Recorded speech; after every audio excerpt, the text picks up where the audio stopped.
Na aula de hoje a gente vai dar continuidade ao tema genética. A genética é uma área da biologia e tem como papel principal estudar os genes, tá? E os mecanismos de transmissão de características que a gente chama de hereditárias, ou seja, de pais para filhos. O próprio nome ele já traz aqui a questão, né? Gen de genes, exatamente. Além disso, a genética ainda tem a parte de manipulação dos genes, que a gente chama de engenharia genética. Então, nessa aula a gente vai dar continuidade ao tema introdução, a gente vai falar um pouquinho sobre o histórico da genética, tá? Então, como que é? O início da genética, ele se deu através desse cara aqui, tá? É o que a gente conhece, pelo menos, o Gregor Mendel. Lá nos anos de 1860, ele começou a contribuir de forma bastante significativa para a área da genética. E ele nem nomeava isso de genética, ele não sabia ainda o que era um gene, o que era DNA, ele não tinha muita noção sobre isso. Só que ele observava algumas questões de hereditariedade, assim como a gente observa no nosso dia a dia. A gente não precisa estudar a genética para saber que, por exemplo, nós temos características tanto do nosso pai quanto da nossa mãe. Então, era isso que o Gregor Mendel tinha intenção de estudar, essas características, como que elas eram passadas, e também ele gostava muito de matemática. Então, vocês vão ver que ele foi um cara que desenvolveu uma parte matemática da genética justamente para explicar essas características hereditárias, tá? Ele viveu aí de 1822 a 1884 num monastério lá na Áustria, então ele era monge e ele foi considerado depois o pai da genética. Então o Mendel ele era um cara que estudava muitas coisas, ele era curioso, buscava as informações e ele cultivava plantas. Então, a ervilha, que é o objeto mais conhecido dentro da genética, que foi o que ele utilizou para fazer as leis da genética, era uma das plantas que ele cultivava lá no monastério, tá? Então, o Gregor Mendel ele fez diversos experimentos a partir da ervilha, também com outras plantas, mas a ervilha foi a que mais ele trabalhou e ficou conhecido. E uma questão interessante da gente pensar é que na época do Gregor Mendel aqui, ele não tinha ideia dessa palavra genética, nem da palavra gene, nem da palavra DNA. Muito pouco se sabia nessa época aqui, tá? Então, ele é um cara que observou a hereditariedade e tentou explicar isso. Ele era contemporâneo do Darwin, só que ele conhecia o trabalho do Darwin, admirava o trabalho do Darwin, mas o Darwin não conhecia os trabalhos de Mendel. No final das contas, tudo se casou muito, né? As ideias tanto de Darwin quanto de Mendel, elas se casaram. Muito do que o Mendel explicou cabia na teoria do Darwin. E isso é interessante, mas o Darwin não teve acesso aos experimentos do Mendel também para formular as hipóteses e as teorias evolutivas, tá? Eles eram contemporâneos. Então, não se sabia ainda nem a estrutura do DNA. A estrutura do DNA ela foi descrita por Watson e Crick em 1953. Bem recente, se a gente for parar para pensar. Não se tinha ideia ainda que se formavam cromossomos, que nós tínhamos cromossomos homólogos, nada disso, tá? Nada disso o Mendel sabia. Ele não sabia nem da questão da divisão celular, como que era. Então ele não sabia o que era meiose e nem mitose. Nada disso ele conhecia.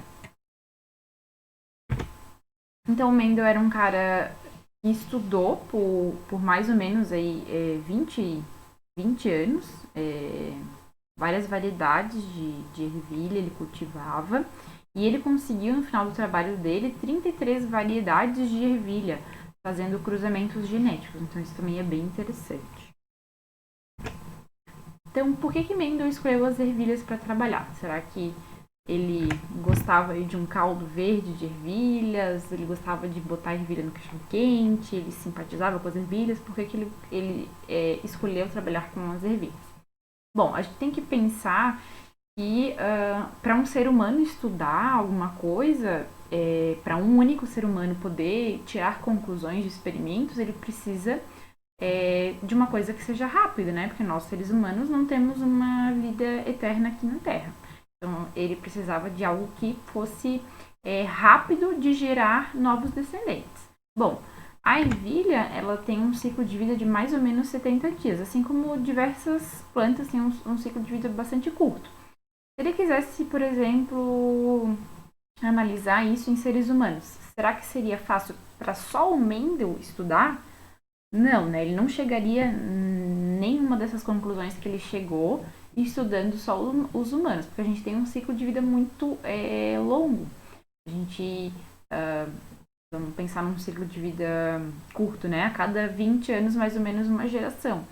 Então, Mendel não ia conseguir contar a história que ele contou através de análises de seres humanos. Por isso que ele escolheu uma planta que tinha um ciclo de vida pequeno, de 70 dias. E tem outras questões também que faz da ervilha ser uma questão interessante. A ervilha é uma planta que se reproduz por autofecundação. O que isso significa? Ela mesma consegue se reproduzir. Só uma planta única, ela consegue se reproduzir sozinha. Então aqui eu quero chamar a atenção vamos acompanhando aqui com essa seta vermelha, a estrutura da flor da ervilha. Essa aqui é uma representação de uma flor de uma ervilha, tá?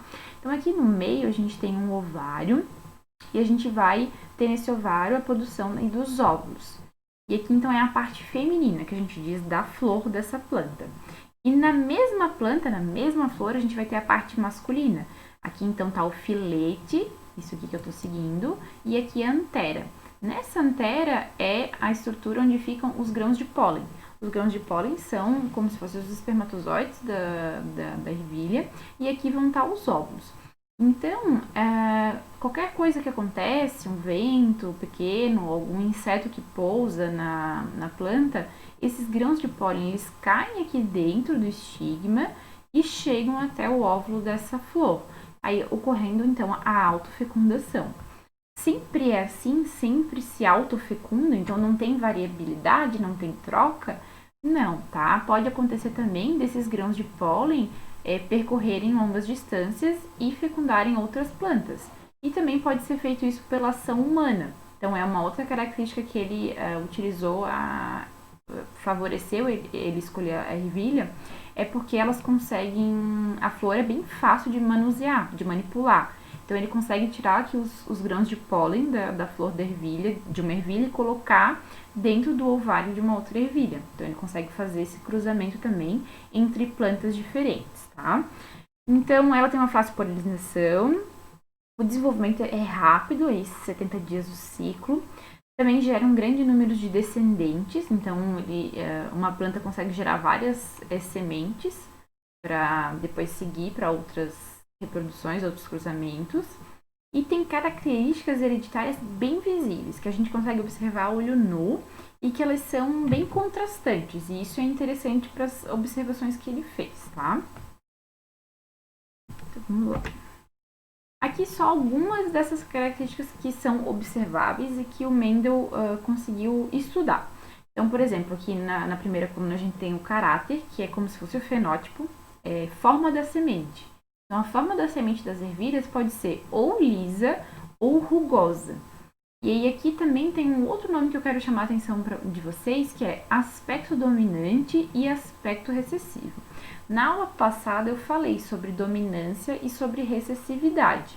Na aula de hoje a gente vai entender um pouquinho melhor sobre isso, mas só para vocês fixarem, tá? Então, o aspecto dominante significa aí o fenótipo que é dominante. E aqui o fenótipo que é recessivo.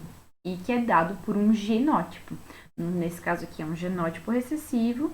E aqui a gente tem um genótipo com um alelo dominante. Ou 2 ou 1. Já vamos ver na sequência, tá?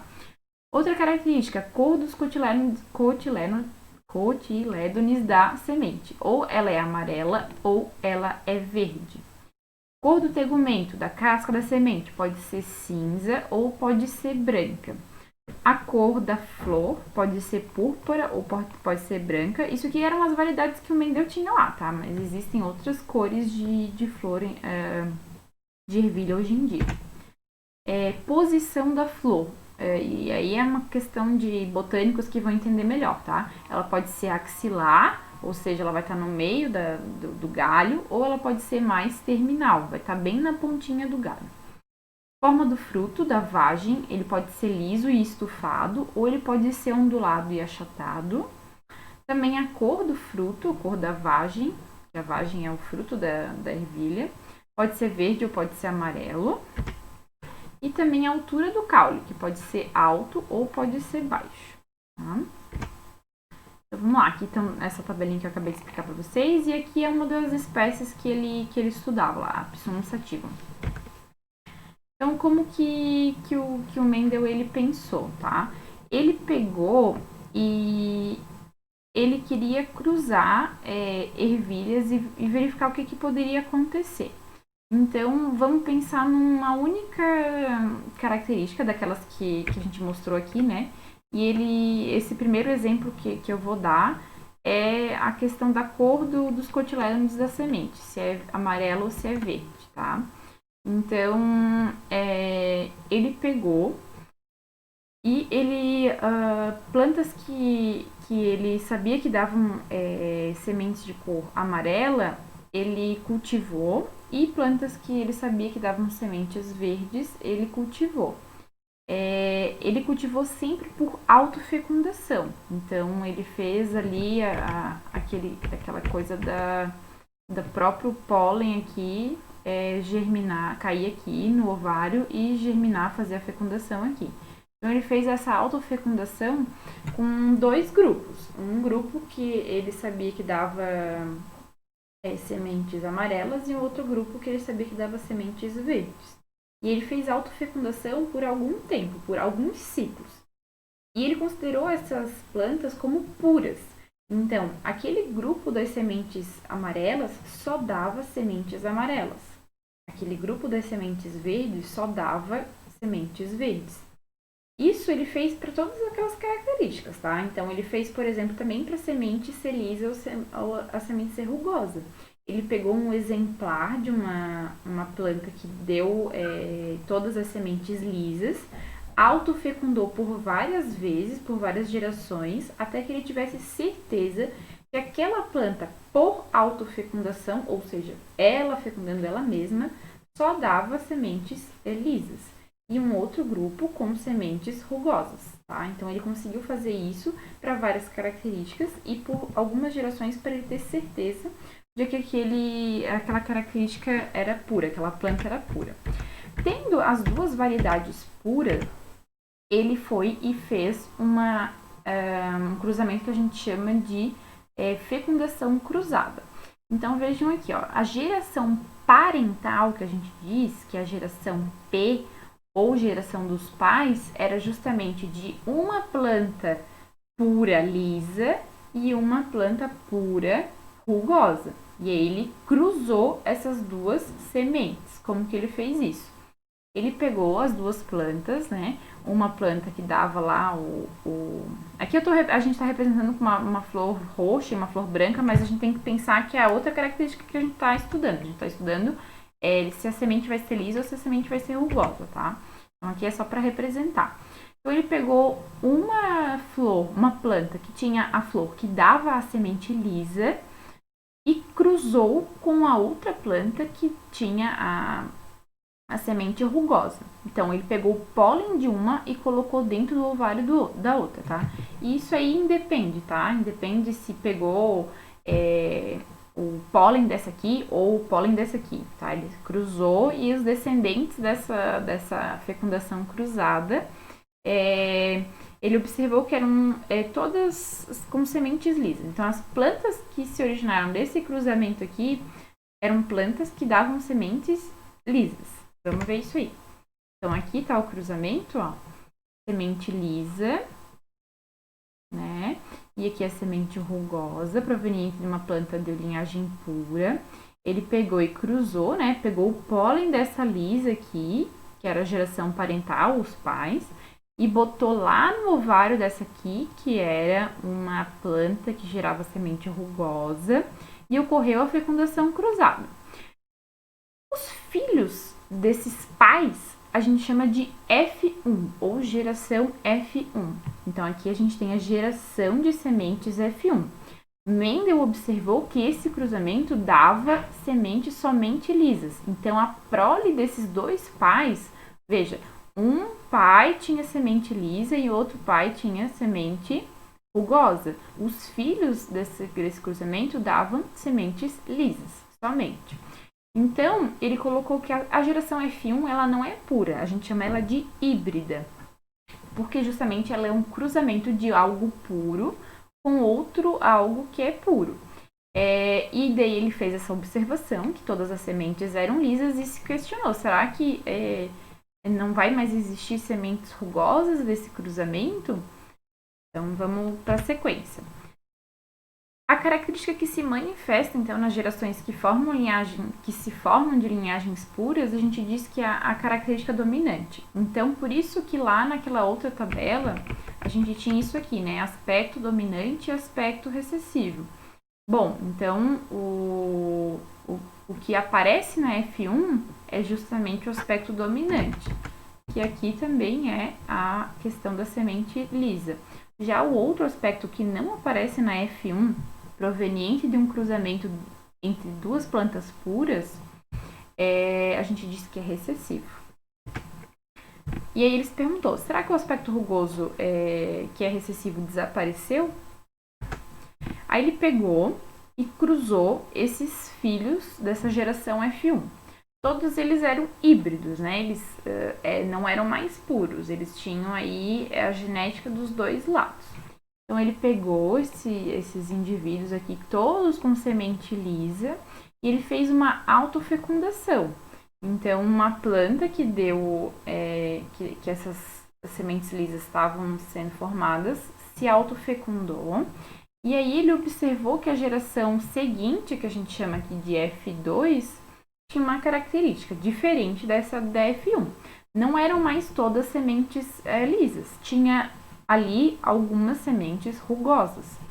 Aproximadamente, ele fez aí um cálculo, um quarto das sementes eram rugosas e 3/4 eram lisas.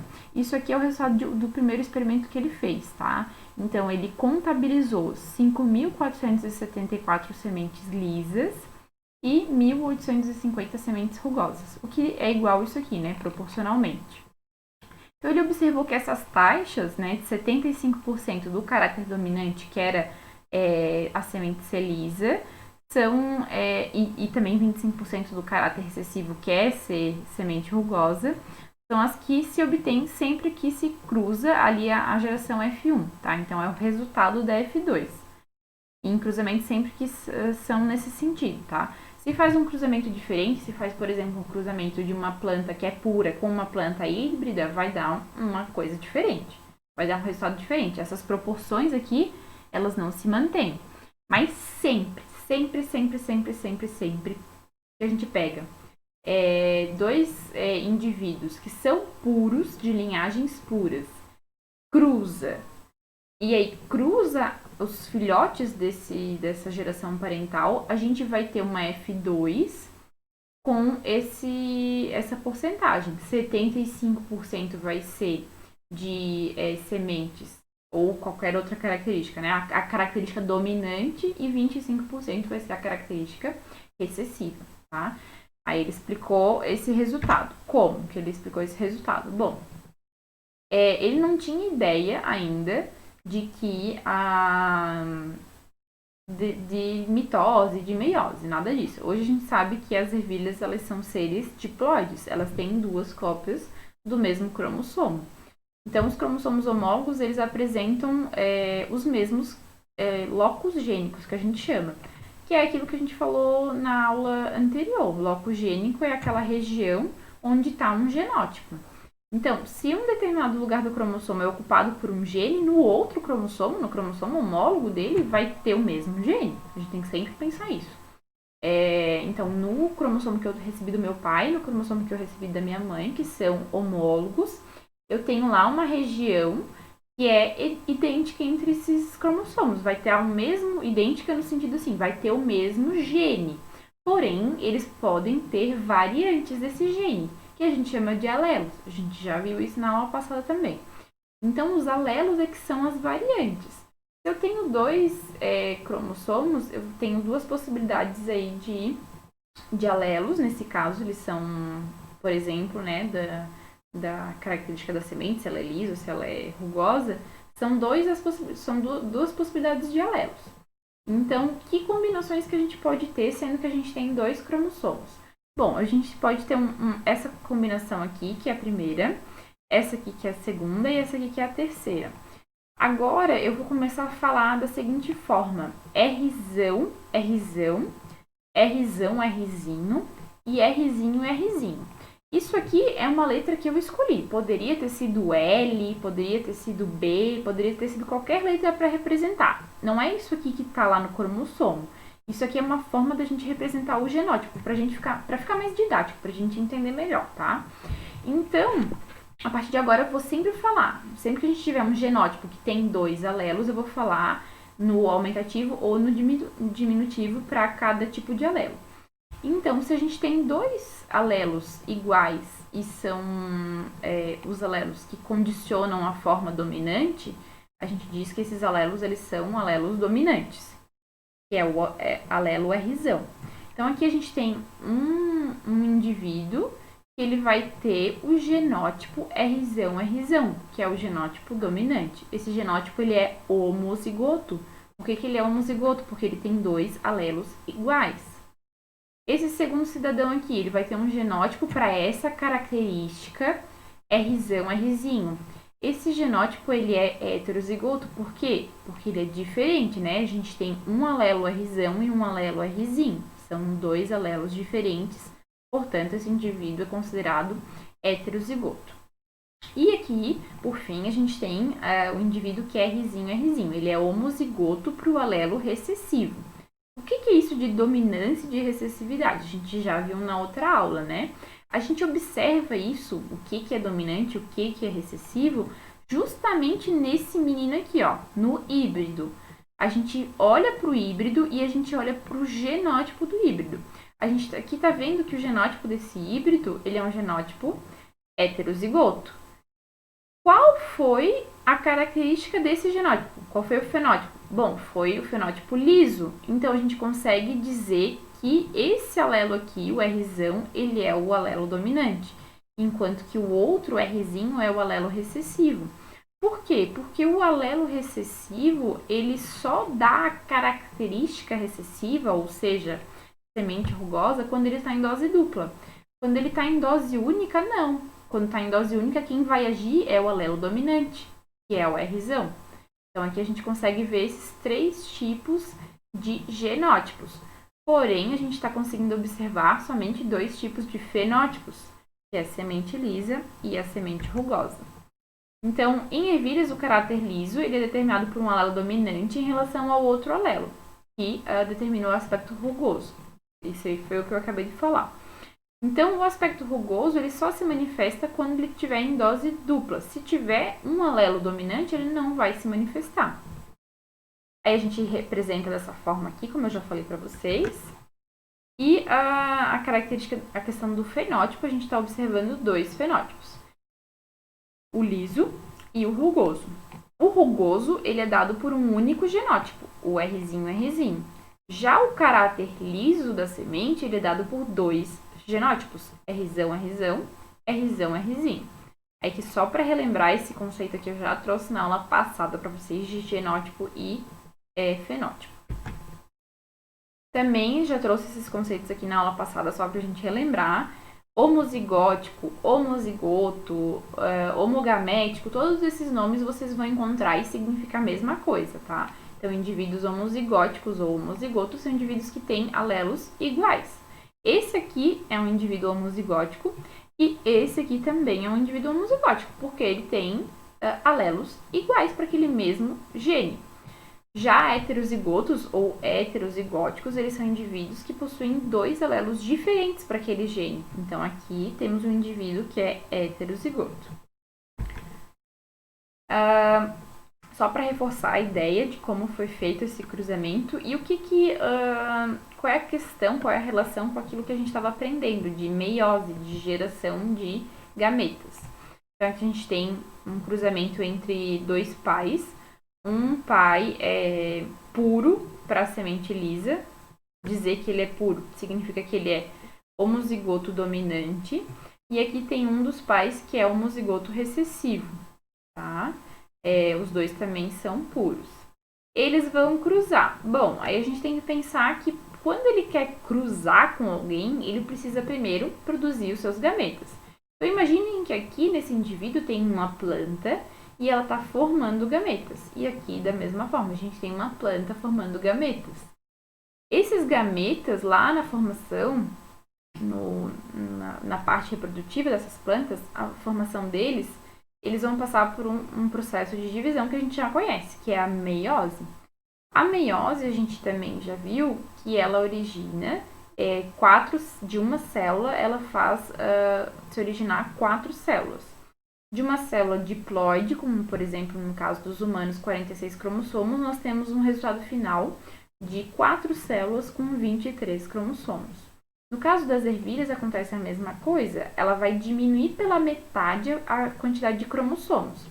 Então, se a ervilha também é diploide e aqui ela tinha 2 cromossomos do tipo 1, no gameta dela ela só vai ter um cromossomo do tipo 1. E o que acontece? Quando que vai um para cada lado? Bom, lá na divisão, a primeira divisão meiótica, meiose 1, cromossomo que está carregando um alelo Rzão vai para um lado e outro cromossomo homólogo carregando também um Rzão vai para o outro. E é aqui que a gente separa esses alelos. De um gameta, de uma célula lá na meiose, resultado da meiose 1, ela vai entrar em meiose 2, ela estava duplicada, porque lá na intérfase ela duplicou o material genético, vai uma cromátide irmã para cada lado, gerando então duas células que vão ter o alelo Rzão e 2 outras células também que vão ter o alelo Rzão. Portanto, esse indivíduo aqui ele só vai conseguir produzir gametas com o alelo Rzão, porque nos 2 cromossomos homólogos dele, ele tinha Rzão. A mesma coisa acontece com esse indivíduo aqui, tá? Ele só vai conseguir ter gametas Rzinho. Geração F1, 100% híbrida, ou seja, vai juntar esse gameta aqui com esse gameta aqui. Se eu junto os gametas, eu estou juntando cromossomos homólogos, eu estou restabelecendo a diploidia dessa célula. Eu vou ter, então, 2 cromossomos do tipo 1, um carregando um Rzão e outro carregando um Rzinho. Beleza. Peguei esses indivíduos e agora eu vou cruzar eles. Eu quero cruzar a geração F1. Para eu cruzar, eu preciso fazer gametas. Que gametas que esses cidadãos da F1 vão produzir? Eles vão produzir 2 tipos de gameta agora. Se eu tenho aqui 2 cromossomos na geração F1 homólogos e eles se separam na primeira meiose, um cromossomo com um alelo Rzão vai para uma célula e um cromossomo com um alelo Rzinho vai para outra. Lá na meiose 2 a gente separa as cromátides irmãs. Final da história, final da meiose, nós temos aqui 2 gametas com o cromossomo contendo o alelo Rzão e 2 gametas contendo o cromossomo com o alelo Rzinho. A mesma coisa vai acontecer entre os 2 indivíduos, tá? Então, que gametas que a gente vai ter agora possíveis? A gente vai ter gametas possíveis com Rzão desse indivíduo e gametas possíveis com Rzinho. E a mesma coisa desse lado de cá. Aí, a partir de agora, a gente sempre vai fazer isso aqui, uma tabela de Pinet. Esse quadradinho aqui, ele é chamado de tabela de Pinet.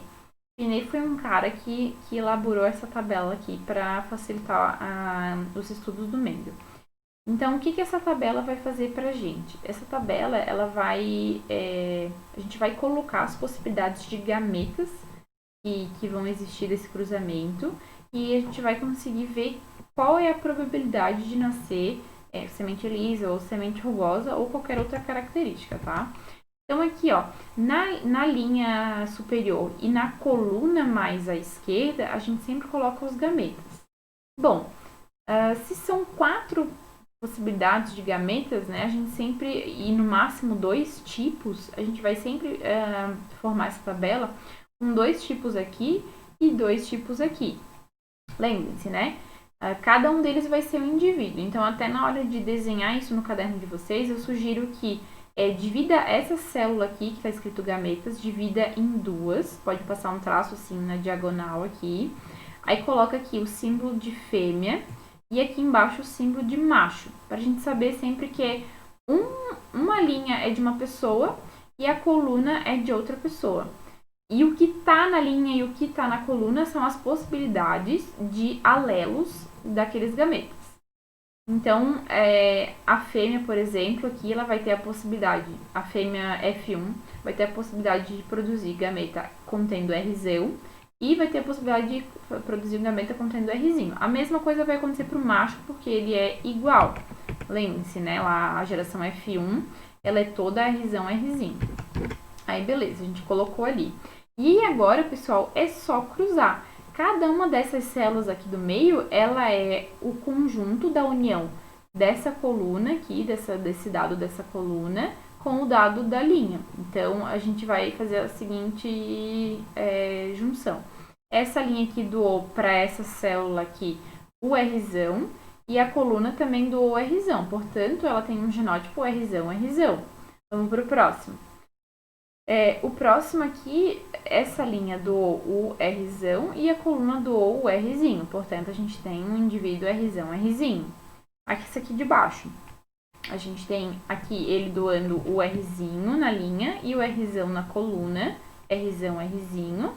E o próximo, ele vai ter um Rzinho e um Rzinho, tá? Então, isso aqui é o resultado da F2, é a F2.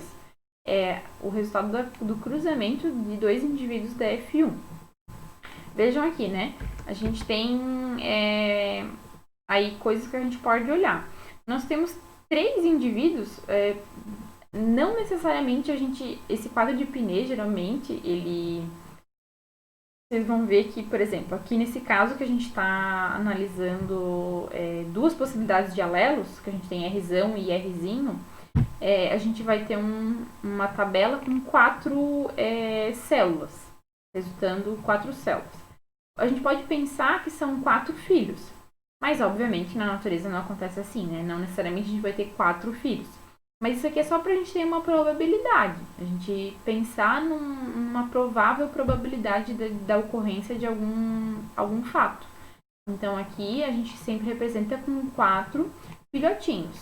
Um dos filhotinhos vai ser liso, esse outro aqui vai ser liso, esse outro aqui vai ser liso, e um deles vai ser rugoso. Essa proporção a gente já viu aqui, né? A gente vai voltar aqui nos slides, e foi o que ele observou lá. 1/4 era rugosa e 3/4 era lisa, que foi a geração F2. Beleza, a gente observou a mesma coisa nesse cruzamento. E aí a gente também tem outras observações. Nós temos 2 indivíduos que são heterozigotos, esse aqui e esse aqui. Eles têm aí um alelo de cada tipo, eles são heterozigotos. E nós temos 2 indivíduos que são homozigotos. A gente tem um homozigoto dominante, Rzão, Rzão, e um homozigoto recessivo, Rzinho, Rzinho. Por que isso acontece? A gente vai voltar lá na meiose. O início da meiose a gente duplica. Antes da meiose a gente duplica o material genético. Então, hipoteticamente falando, numa célula que só tem um único cromossomo, um único tipo de cromossomo, como essa aqui, ela é uma célula diploide, portanto, ela tem esse cromossomo duplicado. Um que ela ganhou da mãe e um que ela ganhou do pai. Então, ela vai entrar em meiose e ela vai duplicar esse DNA. Aqui está o material genético duplicado, sempre ligado ao centrômero aqui, essas duas cromátides, né, que a gente chama cromátides irmãs, quando ele está duplicado. Aí entra em meiose 1. Meiose 1 separa os cromossomos homólogos. Bom, se esse aqui é o cromossomo homólogo, esse aqui é um dos cromossomos homólogos e esse aqui é outro cromossomo homólogo, vai um para cada lado. O verdinho mais claro vem para cá e o verde mais escuro vem para cá. Depois, na meiose 2, a gente tem a separação das cromátides irmãs. Então, a gente tem uma célula com uma cromátide irmã e outra célula com outra cromátide irmã, de um cromossomo homólogo. O outro cromossomo homólogo também gera duas novas células com uma cromática de irmã em cada uma delas. Então acompanhem aqui a questão do alelo que a gente está falando. O alelo que condiciona o alelo que condiciona se a semente vai ser lisa ou se ela vai ser rugosa. Aqui tem um alelo que condiciona para ela ser lisa, e aqui tem um alelo que condiciona para ela ser rugosa. Então, eles também duplicam durante a intérfase, e aí depois vai um para cada lado. Veja só. Então, a gente tem 2 gametas com o alelo Rzinho e 2 gametas com o alelo Rzão.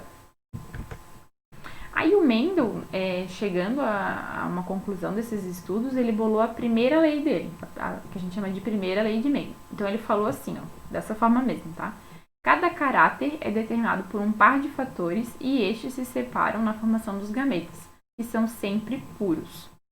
Então a gente tem que pensar aqui que o Mendel era um cara que, muito à frente, né, do seu tempo, mas que ele não sabia o que era gene, não sabia o que era divisão celular, ele não sabia o que era alelo, ele não fazia ideia disso. Mas ele conseguiu formar essa primeira lei de Mendel só fazendo as observações e cálculos matemáticos a partir dos resultados que ele obtinha desses cruzamentos. Então aqui, quando ele fala em par de fatores, ele está querendo dizer no par de alelos. Então, se a gente tem diploidia, se a gente tem 2 cromossomos homólogos e a gente tem um alelo em cada cromossomo, ele está falando aqui um par de fatores. E eles vão se separar na formação dos gametas. É justamente isso que a gente acabou de ver, né? Eles se separam aqui. Um cromossomo homólogo vai para um lado e outro cromossomo homólogo vai para o outro. Então aí o Mendel sacou isso aí naquela época já. Hoje como é que a gente interpreta essa primeira lei? Né? Como é que a gente pode melhorar ela? Cada caráter é determinado por um par de alelos, porém os gametas possuem apenas um desses alelos, que é isso aqui que ele fala de puro, né?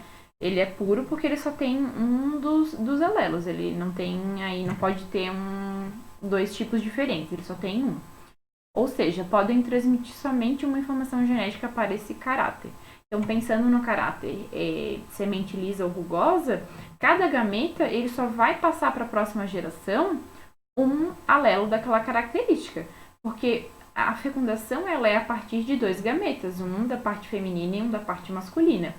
Se cada um desses gametas só tem um alelo, então a semente ela só pode, a planta só pode passar um alelo para a geração seguinte. Então vejam que interessante, né? Claro que pode ter vários cruzamentos ali no meio, né? Não é só um gameta que, no caso das plantas, só um gameta masculino que fecunda um gameta feminino. Pode ter vários. Mas aqueles que se uniram, aquele gameta só passou aquela planta só passou um alelo para aquela geração seguinte. Então, bem legal, né? Agora, para treinar, a gente vai pensar numa outra questão. A gente tem uma planta, a gente tem uma planta que produz sementes amarelas e uma planta que produz sementes verdes, tá? E essa que produz sementes amarelas, a gente sabe que ela é do genótipo heterozigoto. A gente nomeou aqui como V, essa característica. O alelo que condiciona essa característica da cor da semente é dado pelo V. Aí esse genótipo aqui heterozigoto vai ser Vzão, Vzinho, e da planta que produz sementes verdes vai ser Vzinho, Vzinho. Então a pergunta é, qual será a proporção esperada de sementes verdes e amarelas nos descendentes desse cruzamento? Então, gente, é fazer aquele quadro de Pinet. Separar aqui se eu tenho esse genótipo aqui, um indivíduo com um genótipo heterozigoto. Quantos possíveis gametas esse indivíduo aqui vai poder produzir? Ele vai poder produzir 2 tipos de gameta. Um contendo Vzão e outro contendo Vzinho. E esse outro indivíduo aqui que faz as sementes verdes? Ele só vai ter uma possibilidade de gameta, porque ele tem 2 alelos iguais. Então, ele só vai poder produzir gametas com um alelo Vzinho. Então, fazer o quadro de Pinet com essas informações aqui. Façam aí, antes de darmos continuidade aqui, para ver se vocês conseguem acertar. Proporção, vocês trabalham em matemática, tá? Então, isso aí já é tranquilo para vocês. Aí, vamos fazer aqui o quadrinho de Pinet. Separa sempre aqui essa célula aqui, bota fêmea e macho. Então, vamos pensar aqui que a fêmea era a planta que produzia semente amarela. Eu vou colocar um Vzão e um Vzinho, que são os possíveis gametas dela. E aqui, a gente separa aqui e aqui a gente põe o macho. O macho era o com um genótipo verde. O genótipo que condiciona a cor verde da semente. A gente coloca aqui Vzinho, Vzinho, que são os dois possíveis tipos de gameta que ele consegue produzir. E aqui é fazer o cruzamento, tá? Vzão, Vzinho, Vzinho, Vzinho, Vzão, Vzinho e Vzinho, Vzinho. Vamos ver se é isso mesmo? Isso aí, ó. Vzão, Vzinho, Vzinho, Vzinho, Vzão, Vzinho e Vzinho, Vzinho, Vzinho. Sabendo do genótipo, a gente também consegue pensar no fenótipo. Se eu sei que o genótipo recessivo Vzinho, Vzinho condiciona a cor verde, bom, esses dois aqui que tem esse genótipo vão ser da cor verde, do fenótipo verde. E esses dois aqui que são heterozigotos vão possuir a cor do alelo dominante, que é a cor amarela. Então, Mendel ele forneceu um modelo matemático que permite calcular as probabilidades de ocorrência de certos aspectos nos casos em que existe uma relação de dominância entre os alelos que determinam esses aspectos. Então, aqui a gente vê que tem uma dominância. A gente vê que o alelo Vzão ele é dominante sobre o alelo Vzinho. E aí, qual era a pergunta mesmo? Qual era a proporção esperada de sementes verdes e amarelas nesses descendentes? Bom, 50% a gente consegue ver que são amarelas e 50% a gente consegue ver que são verdes. Então, a resposta para essa pergunta seria 50% dos indivíduos desse cruzamento são amarelos e 50% dos resultantes do cruzamento desse cruzamento são verdes. Agora vamos pensar em um outro exemplo, tá? Para vocês conseguirem fixar bem isso. A gente tem dois indivíduos e a gente tem uma característica qualquer, sei lá, formato do queixo. O formato do queixo é dado por um genótipo que está lá num cromossomo. E esse genótipo a gente vai nomear com a letra H. O alelo, então, vai ser Hzão e Hzinho. E aqui também Hzão, Hzinho. A gente tem dois indivíduos que são heterozigotos. Um macho e uma fêmea. Ambos são heterozigotos. Aí a pergunta é a seguinte: qual a probabilidade de um casal heterozigótico para um par de alelos ter um filho também heterozigótico? Então a pergunta quer saber qual é a probabilidade desse casal aqui se unir e ter um filho também heterozigótico para essa característica. Lembrando que cada característica vai ter uma definição. Eu posso ser heterozigota para uma característica e para outra eu ser homozigota, tá? Então, desenho o quadro de Pinet, tá? Os gametas da mulher vai ser... Um gameta vai ser Hzão e outro gameta vai ser Hzinho. São as duas possibilidades de gameta que ela consegue produzir. Da mesma forma, o homem consegue produzir um Hzão e consegue produzir um Hzinho. E aí, façam o cruzamento e vocês vão ver que... os filhos desse casal podem ser ou o Hzão, que é o homozigoto dominante, podem ser Hzão, Hzinho, tem dois indivíduos aqui, Hzão, Hzinho, que são os heterozigotos, e também pode ser Hzinho, Hzinho, que é um homozigoto recessivo. Então, qual que é a proporção de nascer heterozigoto? 50%, né? A gente tem esse indivíduo aqui e esse indivíduo aqui podem ser heterozigotos, portanto, a porcentagem de nascer heterozigoto nesse cruzamento aqui é de 50%. Dessa forma que vocês devem responder esse tipo de pergunta. Por hoje é isso, pessoal. Nas próximas aulas a gente vai trabalhar bastante exemplo. A gente já viu a questão do albinismo, que funciona da mesma forma. E a gente vai ver exemplos de outras doenças e a questão do caráter sanguíneo, tá? Bastante coisa com humanos para vocês conhecerem aí, tá? Então, até a próxima.